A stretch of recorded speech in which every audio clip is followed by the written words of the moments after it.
Judge Anna Napolitano is our Fox News senior judicial analyst, and they are still stonewalling. They either don't know whether she signed that OF 109, or they know and they won't tell us. But somebody at state is putting poor Jen Psaki in a terrible position. Well, absolutely. I mean, if Mrs. Clinton did not sign that document, then she stole federal documents from the federal government. If she did sign that document, she committed perjury, because the document says, I certify that I have surrendered everything to you. Look, the premise of the law is the government keeps the documents while you're in office. When you leave, you tell the government which ones you want. The government looks at them and decides which ones you can have, presumably personal ones. She denied the government the ability to do that, and now she keeps changing her story. And it's a very simple question. When Jen Psaki was asked today, did you look? There's got to be a file on all the State Department employees. She said, well, she's a top official. Well, all the more reason why it would be easy to find. There's going to be a very very narrow file with respect to all former secretaries, and just open it up and look. You can't tell me they don't know. Look, before she leaves the building on her last day in office, she's supposed to sign that document.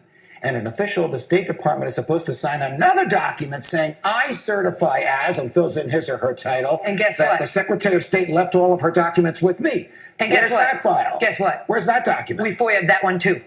We've asked for 2 documents. Very simple. Yes or no, do they exist? That is simple. Who at state is making this call? That's the question we need to find out now. Because it's not Jen Psaki. Right. This is a potential catastrophe for her. It may even involve Secretary of State Kerry, whose job it is to assure that his predecessor's documents are there at the State Department, and who we now know he knows. Even though he's in Iran, negotiating God only knows what, we now know that he knows that her documents are not. That is a 2-second order.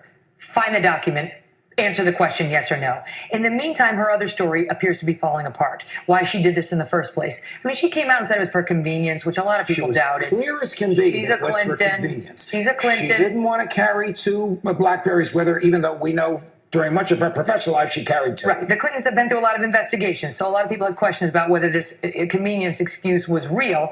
Listen to what she said last week, and listen to what Carville said on Sunday. I opted for convenience to use my personal email account because I thought it would be easier to carry just one device. I suspect she didn't want Louis Gohmert rifling through her emails, which seems to me to be a kind of reasonable position for someone to take.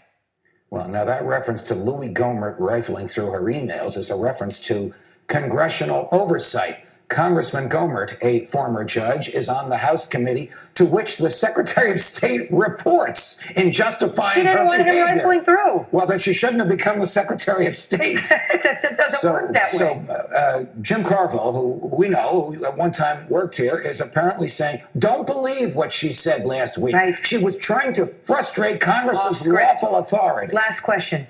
They originally said last week that the way they determined what they were going to delete was they just did some keyword searches, and if it appeared to fall within that keyword search and sounded businessy, they produced it, and if it didn't, they just deleted it. In response to which everybody said, what? No one believes that. That's not okay. You can't just do a mass deletion because it didn't happen to have your keywords. Their story so today, now, today it's different. Their story today is that her legal team read every word of every one of the 32,000 emails that she decided to delete.